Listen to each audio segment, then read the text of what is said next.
BBC Sounds. Music, radio, podcasts. Hello, this is the first episode of our season of Goodwill podcasts, looking at how food can be a way of helping people in poverty or those who are lonely. In this episode, I'm finding out why people at Christmas want to offer their time and their energy for food charities, what drives the tradition, and how it works logistically. I hope you enjoy. I think people more than ever post-COVID want to be part of something. They don't want to be isolated. We spent too many years in our own four walls, and people now want to come out to mix, and coming together to this community event where we very traditional in what we do, very traditional in what we serve. People want that back again. Christmas is a time where we're all with our families. There's often a sense of abundance. So I think it really brings into sharp contrast people that don't have those things and that might be on the streets, they might be lonely, they might have nowhere else to go on Christmas Day. So yeah, we're always absolutely blown away by the public's sense of generosity. The message I'm trying to get across to people is don't panic about Christmas. It's just Christmas dinner. I say to people, think more about presents than presents. Hello and welcome to the food programme. I'm Jaga Wise, and those are the voices of just some of the huge numbers of people who spend this time of year planning and preparing to offer people the warmth and food of community during Christmas. November and December are the biggest months for charity donations in the UK, and Christmas is a time when many people choose to volunteer. At this time of year, you see people organising, cooking and often delivering meals. So in this episode, we're going to look at what goes into organising these charity meals and food donations and the role the food itself has in bringing all these people together. It's quite humbling to see the statistics on just how many people volunteer on Christmas Day to take part in a community meal or to go around, even in some places knocking on doors, making sure that people are okay. All sorts of things still happen, and that hasn't just sort of sprung out of nowhere. Hi, my name is Carwyn Graves. I'm a food historian from Wales. The thing about Christmas time is it used to be 12 days, as we all know from the song, a real season of feasting after the fasting in Advent.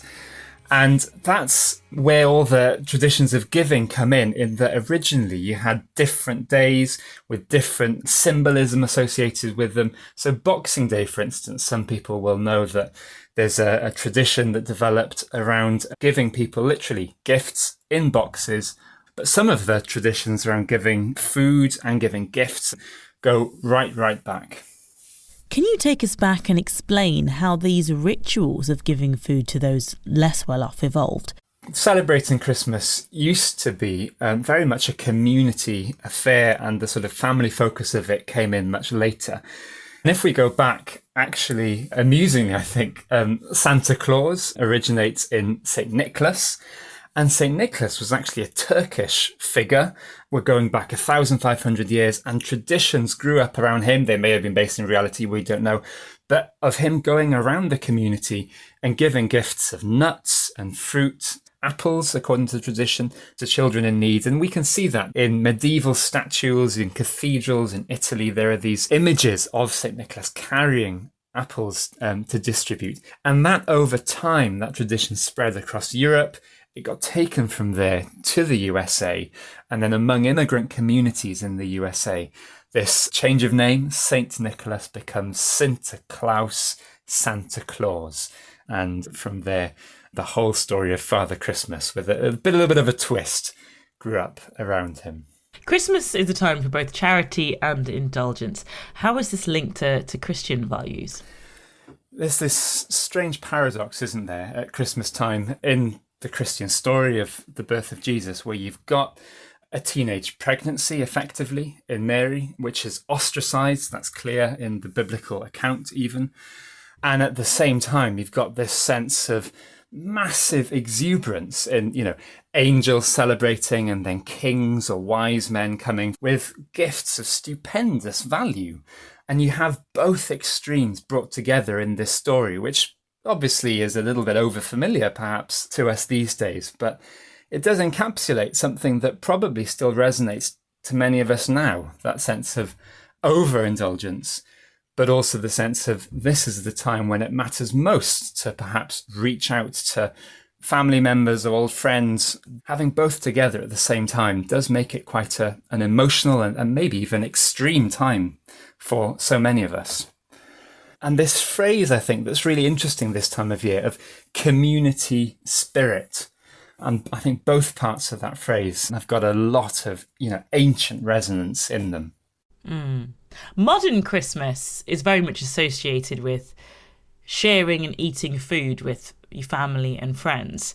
But what about sharing food with people who are less fortunate? I believe that was a big part of the tradition. Yeah, that's something that we still have now, of course, and that hasn't just sort of sprung out of nowhere in the past few decades. That actually probably is a survivor of this much older idea of Christmas being a time when the whole community comes together, that people hang up their tools and they take part in a bit of innocent and sometimes not so innocent carousing, feasting and sharing, with the normal rules of work and of life and even of community hierarchies are put to one side. And a sense of everyone sharing one table. Yeah, that's right. Although obviously the way that sharing that one table happened varied massively. Going back to Boxing Day, servants and masters in that Victorian society shared food together. But the way that took place was that the masters had the feast together, and then the food often got put into boxes for the servants to take home. So although they were sharing the same food, it was still clearly socially differentiated. I know that as well as being a writer and an academic, you do a lot of work with charities. How are you spending this Christmas? Well, we have a tradition in our own little family of just inviting people to come and have Christmas Day with us. So we've had the privilege of having people come on Christmas Day that we've never met before, who might not have family or might be in this country only for a few years or whatever. So we'll be doing something similar to that again this year. It's interesting, isn't it? Around Christmas, people are a lot more comfortable with letting people they've never met before around their table to eat, because the thought of someone being alone or eating alone at Christmas, it's a painful thing to hear about, isn't it? So you do open your doors and you do welcome people in, perhaps more so than at other times of year. Yeah, eating alone can be such a dispiriting thing, just I think for us as humans, can't it? And so particularly at a time when we know that generally, thankfully, most people don't have to be at work, when there is a moment to stop in the dark of winter. Thankfully, there's that spark of empathy in us, I think, that says, let's just make sure that nobody is left out. Food historian Carwyn Graves. If I say it's a feeling that I would wish to bottle up and have all year, I think that's the best way I can describe it. It's like a feeling of camaraderie, of community, of coming together, of serving. Might not get everything right, but that's fine. We're all helping each other. We are a community helping a community, and that's the feel that's in this room. I'm Angela Clark, and I'm a governor at St John's High School. And I've been a volunteer with Company Christmas for my 10th year. My name is Carolyn Walton and I'm the administrator of Company at Christmas based in Aberdare, South Wales, and organised by St Fagans Church. Company at Christmas hosts a whole day of fun, including lunch, gifts and entertainment on Christmas Day. It's for anyone who might be on their own at Christmas. The team takes over the canteen and food technology classroom at St John's High School in Aberdare to do all the prep and the party. So we're actually in the hub of what goes on Christmas Day as far as the cooking is concerned. So this is just an ordinary domestic science room, a cookery room in a school. And you can probably hear the noise around us because they're cleaning up from Victoria sponges, I think. But we use this room, which has got domestic cookers in, and we use steamers and slow cookers. And this is where we make a Christmas dinner for over 100 people. The majority of attendees are old age pensioners, but we do also have young mums come with little children. We had a number of homeless young men last year who came. They live in a sort of annex to a local pub, and they came along and really enjoyed themselves. So Aberdare was known as the Queen of the Valleys. It's right at the top of one of the fingers of the valleys. It was predominantly a mining area, and it also had a lot of manufacturing here. A lot of those jobs have now gone. So we are reliant upon people commuting to go to work.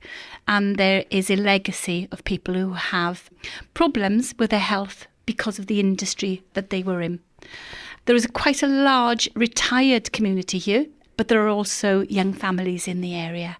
So I would say that the day is quite reflective through volunteers and through guests, because we have families, we have younger people, and we have older people. It's very important that they have what they're imagining the Christmas to be. And when they come to us, it's reality. And you can smell the cooked dinner throughout the school, believe me, when it's cooking. It's absolutely amazing. It's traditional Christmas dinner. So there will be turkeys and there will be a selection of vegetables, some roasted and some steamed. Then we'll also have, it's a bit of a contention, but we do have Yorkshire puddings with our Christmas dinner. I know it's very contentious. And then there'll be a selection of desserts, including Christmas pudding. And again, do you have it with custard or do you have it with cream? On Christmas Eve, we have a mass vegetable peeling session, which is tremendous fun. We set up a really long table. We've got Christmas music going in the background. They bring their own peeler and their own knife, and they peel sprouts, peel spuds and peel carrots. So in about 2 hours, it's all done and dusted. So this is the main hall, and this is where the Christmas Day dinner and all the festivities happens. So we'll have chaffing dishes, we'll have a heated trolley. So we basically turn this area into winter wonderland with festivities and food. We have volunteers who come in and they will act as table hosts and make sure that they have the dinner that they want. I mean, I think everybody loves Christmas lunch, don't they? And it's important for us that those people that come, because of some of the circumstances that they find them in, we know that they're going home having eaten a fresh, nutritious meal. And sometimes with some guests, if we know their circumstances, we will give them food to go home with, so we can be assured that they're not going to go hungry over the next few days. When we started this was a real innovation for the Valley, because nobody else does a similar thing. And I do know that in other areas now, because of the success that we've had with this, 1 or 2 other churches in the South Wales area have replicated what we do. So it's almost sort of gone on, not on a franchise as such, but, we were the leaders, and up until then there was nothing in the Valley at all. I think it makes a difference on different levels to people's lives. So if you are a guest here, we're combating loneliness for them. One of our guests has previously told us that if she didn't come here, she wouldn't see a soul on Christmas Day because she doesn't have any family in the area. And to be honest, people are usually absorbed in their own day. We had a lady who came to us one year. When she came in, we offered her mince pies. And when we got to mince pie number 4, we were a bit concerned in case there was a medical issue. So we dispatched one of our volunteers to go and have a quick chat. And he came back and said, please keep giving her the mince pies. She hasn't eaten for 3 days. And the impact it has on volunteer lives, we're all here for a reason. We're all here because we also don't want to be on our own, or we don't want to be isolated. So even people who come to us to volunteer, they're treated as a guest. So we want to be together. Angela Clark and Carolyn Walton from Company at Christmas, based in Aberdare. Next, while in Glasgow for the BBC Food and Farming Awards, we pop in to see how preparations for Christmas Day are going at the homeless charity and social enterprise Social Bite. It's a cafe known in Scotland for providing free food and drink to vulnerable people and for giving homeless people jobs. Christmas is one of the most important times of the year for the charity. Founder Josh Littlejohn says that opening up on December the 25th sort of started by chance. So we first decided to open the cafes on Christmas Day back in 2014. My parents had got divorced a few years prior to that, and it was becoming a bit awkward in a family sense to know whether to go to my mum's house or my dad's house. So I decided to get myself out of the family drama and open up the cafes on Christmas Day. I thought I can do that instead. We'd only been going for about 2 years. We were very much cash strapped, so we decided to approach a local website called It Is On, who run sort of daily deals, and ask them if they would run a deal where the public could buy a homeless person a Christmas dinner for £5. We're going to open up 2 cafes, one in Edinburgh, one in Glasgow. So they launched the deal. We're hoping it was going to sell the 800 dinners, and it ended up selling 800 Christmas dinners in about 10 minutes. And the deal ran for 2 weeks up to Christmas, and it ended up selling 36,000 Christmas dinners, which totally blew us away. And it kind of completely changed the whole funding picture for Social Bite. And throughout the whole year, we never had to turn any person that was homeless away from the cafes, and people's generosity at Christmas actually funds our good work and our food provision service throughout the entirety of the following year. Sitting alongside Josh is one of Social Bite's volunteers, Andrew, who was homeless for 16 years. I think last year on Christmas Day we did about 140 meals. It's just brilliant. Sometimes it's the only service where I can get something to eat. To me it's all about the interaction and just seeing the wee smiles on their faces. We've all spent Christmases on our own, you know what I mean? And it probably is one of the most loneliest time of the year. We offer Christmas dinner with all the trimmings, so turkey, roast potatoes, veg, pigs in blankets, and I think this year we're offering sticky toffee pudding. What you've got to remember, you know what I mean, the people that's actually been on the streets and families that are in low income, you know what I mean, it's a choice, you know what I mean, they be heat the house or they be put food on the table, they be buy a gift. And this is where Social Bite comes in. We provide all that, and the nostalgia on Christmas.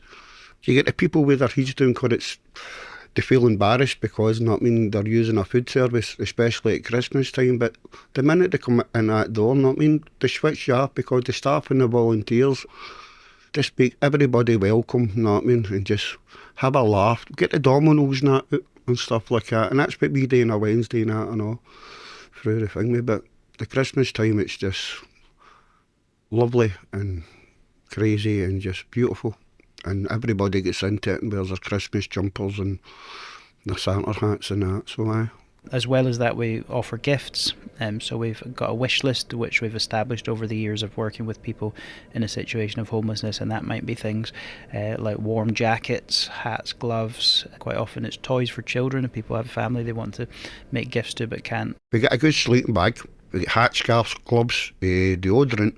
We'll get chocolate, maybe get a phone charger, so the battery ones, but we always get a gift card every year, which is £20 in it, but you can go to Argos, you can go to Marks and Spencer's and stuff like that, you know what I mean? So a lot of people come in not expecting to get that voucher. It is brilliant. Homelessness across Scotland is at record levels. The country's had to declare a national housing emergency.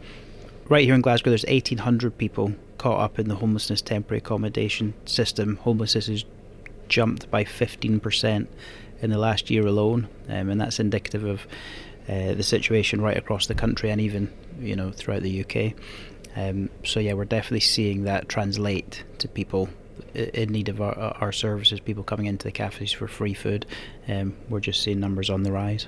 I mean, I spent 16 years on the streets, you know what I mean, and if I hadn't walked through Social Bite doors nearly 10 years ago, Social Bite didn't change my life, it saved my life. There's a lot of support, you know what I mean, just on a daily basis, not just at Christmas time. My confidence was really low, you know what I mean, and I just started volunteering, and my confidence just started going up again. I love it, especially at Christmas time, it's just brilliant. Since day one, Social Bite has been built around food, and I think not only food but a sense of dignity with food. One of the important things about the food services that we offer is that they are in mainstream, hopefully really beautiful cafe environments. That can make a big difference psychologically to people because you're not being served out of a food van, or as valuable as those services can also be, but you're being able through the year to come into a service alongside paying customers, and you get treated with a smile and a sense of dignity, and that can do a lot for someone's self-esteem, just to be treated like a human being, like the rest of us kind of take for granted. And I think that's equally true at Christmas, to come into a really nice cafe environment, share that meal with others, and I think that is the special thing about it, as Andy said. Josh Littlejohn, the founder of Social Bite, at their cafe on Sucky Hall Street in central Glasgow, supporting the city's homeless. What about those living in more rural areas? In the seaside town of Grange-over-Sands in Cumbria, a small but impactful project has been running for the past 5 years, keeping people fed and connected. In the lead up to Christmas, Grange-over-Sands Community Food Share organises events to bring families together, sharing out food rescued through Fareshare. The charity also created a dedicated space for these events. The community helped renovate 2 high street shops. I caught up with founder Rahina Borthwick over a video call last week. The charity side of what we do is to tackle poverty, and those are people who have referred themselves in, or the police or social services or NHS have referred them to us. And we start off with the food, and then we just wrap them up in 6 weeks of our attentions. It's the tip of the iceberg, not having food. It was very much for me. I remember, it was what made me really start phoning around looking for help, because we just didn't have any money and we didn't have any food, and it was coming up to Christmas, and we were very lucky to find a local food bank that would deliver some food. So we meet those sort of tears of relief on the doorstep all the time when we go to deliver things. So all those people get a festive food share delivered. What is it, do you think, about Christmas especially?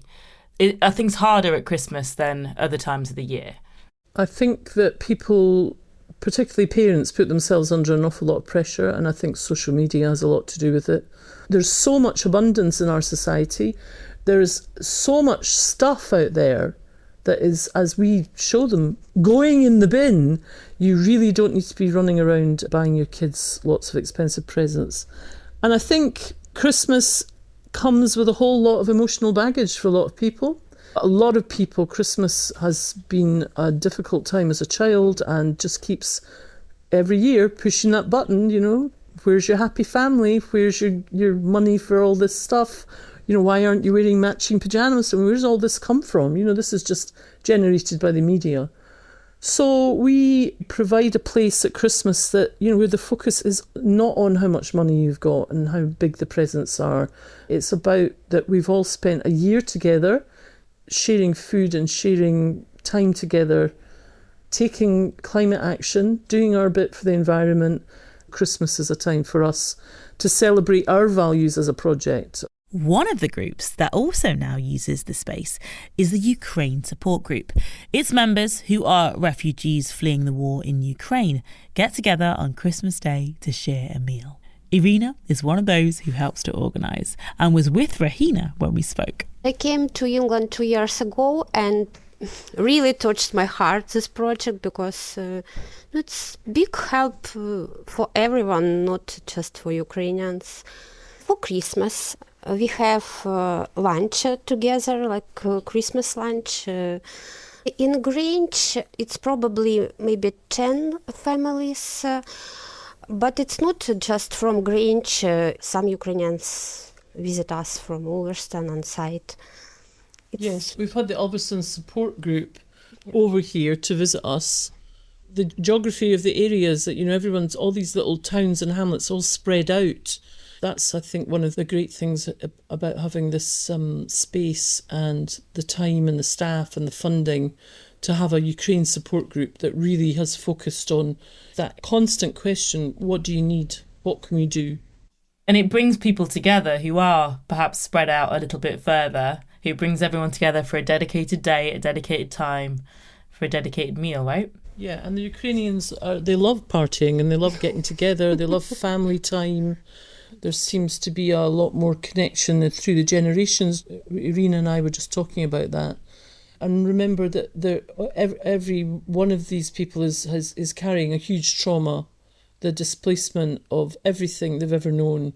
So Christmas is a time to really, really ramp up the love, big time. And, I do that through cooking really nice food for people. Other people do it by conversations, lifts, helping out with housing issues. By getting involved with the project, I think, from what the Ukrainian refugees have told me, that it's given them a space that's theirs and somewhere that, like a surrogate family, while they find their feet And of course, there are people here who have nothing to go home to. Rahina Borthwick from Grange Over Sands Community Share. It's one of more than 8,000 charities that receive food from Fareshare, the UK-wide charity that works to end hunger by saving food from going to waste. Fareshare collects food from many places, mainly supermarkets, large producers and hospitality. It's taken to the charity's warehouses and is then distributed to charities including homeless shelters, school breakfast clubs, community cafes and pantries and older people's lunch clubs. But presumably with even more food in the system over Christmas, and many of these charities closing for Christmas, what happens to the surplus? Chris Gibbon-Walsh is Fareshare's new CEO. I went to meet him at their office in central London. He says planning gets started early for this time of year. The main involvement is making sure that logistically we're open. There's lots and lots of food over Christmas, and there's lots and lots of demand.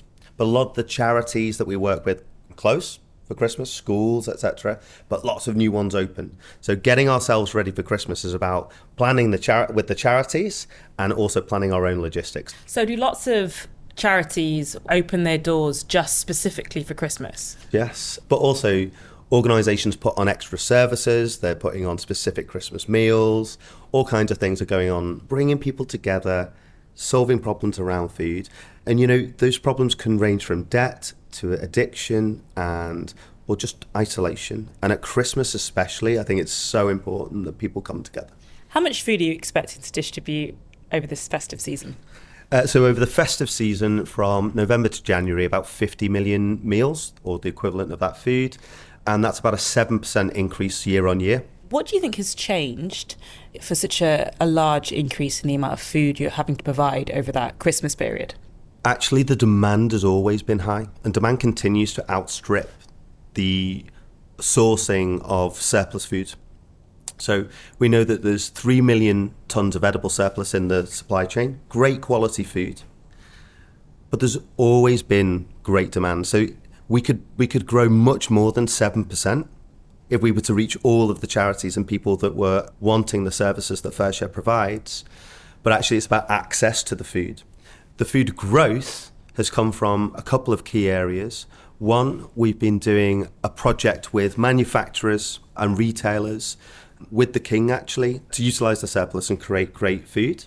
And also there's lots of produce this season due to various different reasons. And so actually it's about our capability to go and get more of that food, not the demand. The demand has always been really high. How much more food is there for you to distribute at this time of year versus other times of year? So what I would say is there's a huge amount of food across the whole year that we could redistribute that we're not able to because we can't access it for various reasons. So this is a year-wide problem, not just a Christmas problem. But over the Christmas period, the surges of certain types of stock, but also the food industry is really busy. They've got a lot going on. So making ourselves really easy to deal with, making sure that we can get hold of as much as we possibly can. Our trucks are going in and out of the food industry every day, means that we're able to get as much as possible, but there's always more to go after. What about the types of food, specifically around the festive period? What goes into your 50 million meals at Christmas? We will continue to get lots of seasonal produce, as we always do, which is great. So Brussels, things like that? Yeah, and carrots and all the kind of things that go into the roast. But also we'll get turkeys and Christmas puddings and mince pies and all kinds of things coming. Some of them will be before Christmas, but some of them will be excess after Christmas as well. So the festive period is slightly extended for us. So if supermarkets or shops don't sell the turkeys or the mince pies, they come your way? Then we can use them into January, and that's no problem. And there's great demand. So, you know, Christmas for us is still surplus. So we get what we get, but we get lots more Christmas items during this period. And actually we're able to give out lots of treats and things that bring people together. Yeah. And what about volunteers? Is it hard to find volunteers at this time of year? Volunteers are amazing and the heartbeat of our organisation, but also all of these amazing charities. So it's good to give some of the volunteers that are in regularly some time off, but actually there's so many people who want to volunteer during this period that we are able to keep going without a problem. Chris Gibbon-Walsh from Fareshare. I wanted to understand more about where and how Fareshare gets its donations, get a sense of scale and hear how the logistics work, especially at this time of year when there's so much more demand from all parts of the supply chain. Time for another video call, this time with one of Fareshare's official partners, Nationwide Produce, one of the biggest fruit and veg suppliers in the UK. Tim O'Malley is its chairman. We do about 250 different types of produce, just about everything, fruit, veg, salad, exotics, mushrooms, the full range. And we grow about 700 acres of root crops ourselves. Could you tell me about some of the work you've been doing for Fareshare for this Christmas? So we basically supply them with all our surplus produce. It can be like overstocked, but also product that's sort of gone beyond its sell-by date, but is still fit for human consumption. And then it can be there's a glut. And we often get that in fresh produce. For instance, we had a glut of cauliflowers recently because so far we've had a really mild winter, which has led to a glut of cauliflowers. And also because it's been mild, the demand hasn't been great. If you get a glut, the market price goes so low, below the cost of production. What you used to get is perfectly good cauliflowers dissed in, or if you happen to have sheep, you put them in, but if you've not, then you diss them in, you rotate them into the land, which is just such a waste. Yeah. First year I've got a scheme called SWP, Surplus with Purpose, and it's a good scheme. What they say is we'll not pay you for the cauliflower, but we'll pay for the packaging and the harvesting. And growers are more than happy to do that. Which I can imagine is incredibly valuable to if a farmer has excess. Yeah, it's great, and that's one of the things you do. And then basically we've got 2 big depots in the middle of the country in Evesham, and there's always product that's overstocked and on the turn, as we call it. What we do with Fareshare has made us a bit more conscientious that rather than wait for it to rot and then send it to stock feed or AD, anaerobic digestion, we try and get to the stage where it's still fit for human consumption, and then we can get Fareshare in and pick it up. And they do a great job because we just tell them what we've got and they just come in and pick it up. Oh, wow. Can I ask about wonky veg? Does any wonky veg end up from you into surplus? And what exactly does that mean from your perspective? Wonky veg is a supermarket invention, isn't it? Misshapen carrots and so on, still perfectly good for human consumption. Generally, we're supplying more into food service, so it's less of a thing because the retailers are using it more. I mean, it used to come in more into the likes of Fareshare, but the retailers are marketing it more, and also the food service side, we use it. So, I mean, and this is one of the problems that we've got at Fareshare, and it's one of the reasons that I was brought in, is that we've never had such a burgeoning demand, and we've probably never had such a short supply, because the retailers and everybody's looking to cut down on waste, whether it be through things like wonky veg that you've mentioned, taking sell-by dates off packaging, which, is a good thing for food waste, but not such a good thing for Fareshare, frankly. So they're all looking to reduce waste, and the retailers have been our main source of produce. So what we're looking to do is get more from the farm gate through schemes like SWP, which we talked about, and just try and get it away from stock feed and away from AD and into the likes of Fareshare, and then it goes into charities to feed people. So the food that you've donated to groups like Fareshare that then go on to charities, do you get much feedback of where your food ends up? Yeah, and one thing that Fareshare is good at is they tell you how many thousands of meals that your product has helped people in the last month. And then, as a Fareshare food partner, it's up to you how much you want to engage. So I've been to quite a few of the charities that we support. I mean, I went to a charity recently, Acer Clubs in Clapham. They've got a mobile dental unit on site.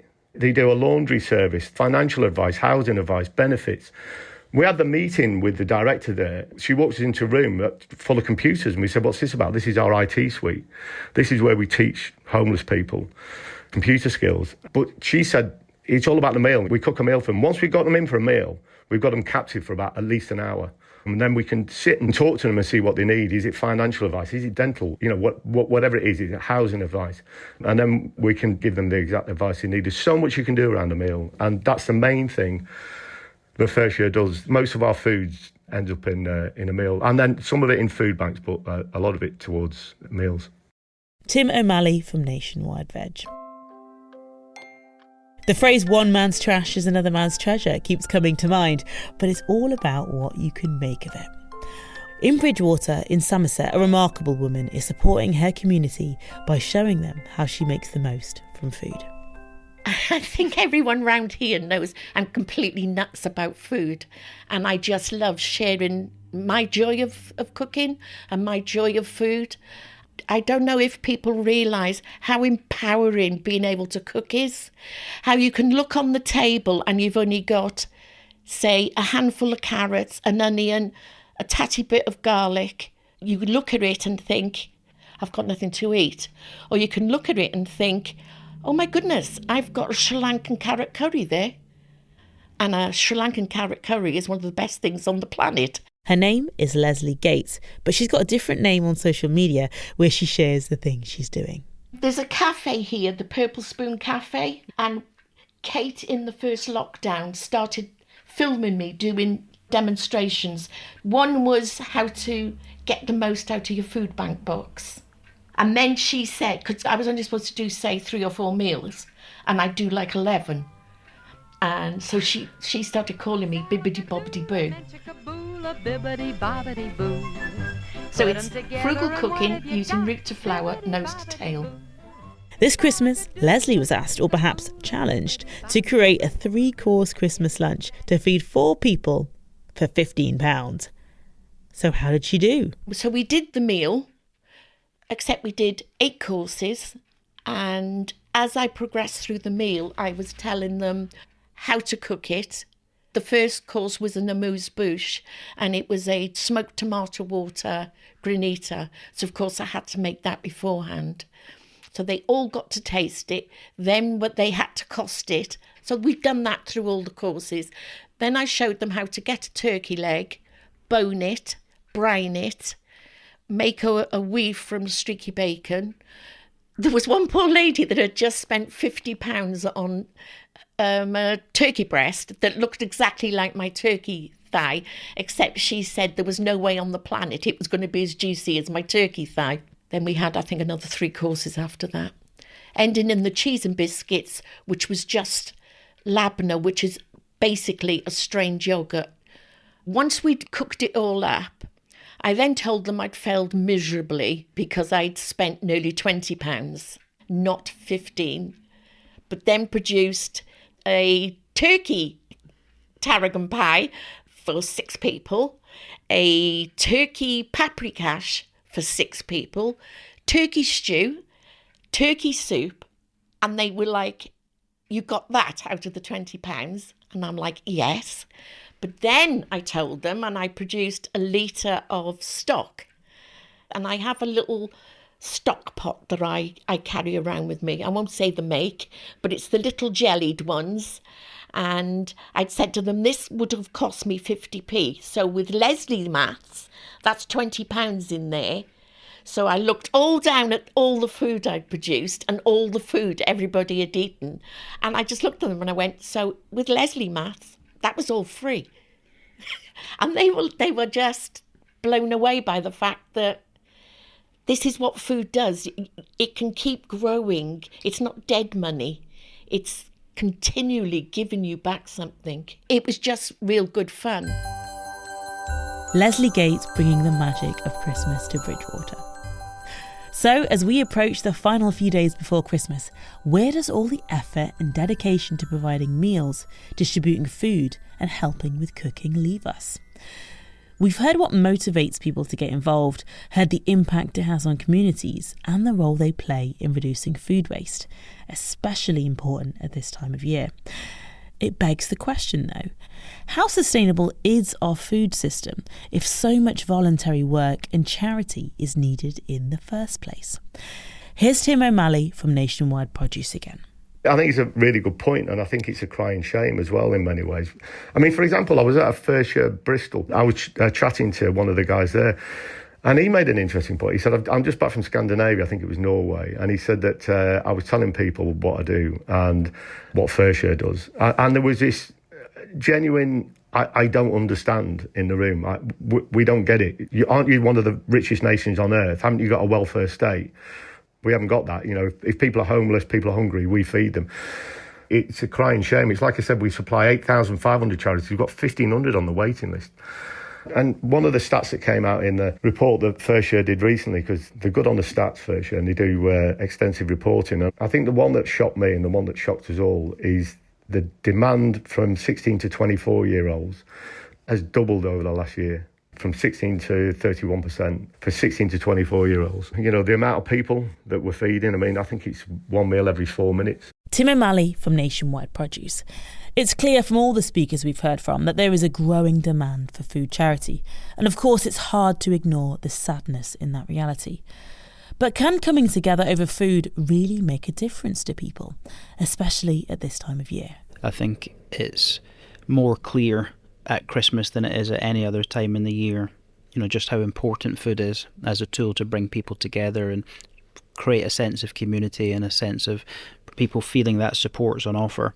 I think the other thing is it really brings to life the generosity of the public, and that really comes to life at Christmas more than any time in the year. So definitely Christmas is kind of such an important time for us, and it's such an important time, I think, for wider society to really heighten its awareness around an issue like homelessness and people to be more conscious of other people that maybe don't have what most of us take for granted. Josh Littlejohn from Social Bite in Glasgow. As food historian Carwyn Graves pointed out earlier on in the programme, the tradition of giving food to those in need at this time of year stretches back centuries. A real reminder that empathy and generosity have long been woven into our festive celebrations, and it's heartening to see those values endure. For one last thought on this, let's go back to Aberdare and the team from Company at Christmas, who, for the 10th year running, are bringing together more than 100 people on Christmas Day. I've been told a number of times that this is the best Christmas I've ever had. And I've reflected on that because that room could well be filled with people you've never met before. So you've had your best Christmas ever, but perhaps with strangers. And that's just something to reflect upon. Angela Clark from Company at Christmas in Aberdare. That's all from us today. In 2 weeks' time, I'll be back with a programme taking a closer look at the story of the UK's food banks.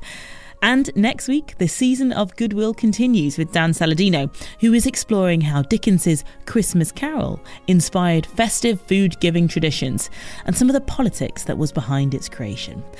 Join us then, and in the meantime, from all of us here at the Food Programme, we hope you have a Merry Christmas.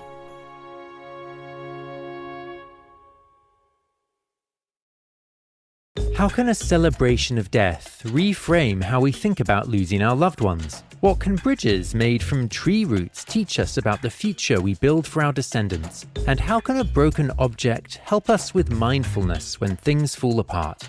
I'm Jack Boswell, and in Something to Declare from BBC Radio 4, I'm going to take you around the world to explore how ancient wisdom and practices from other cultures can help us understand and maybe even improve our lives. I'll be learning about the Mexican Day of the Dead, the Japanese tradition of kintsugi, South African Ubuntu philosophy, and many more.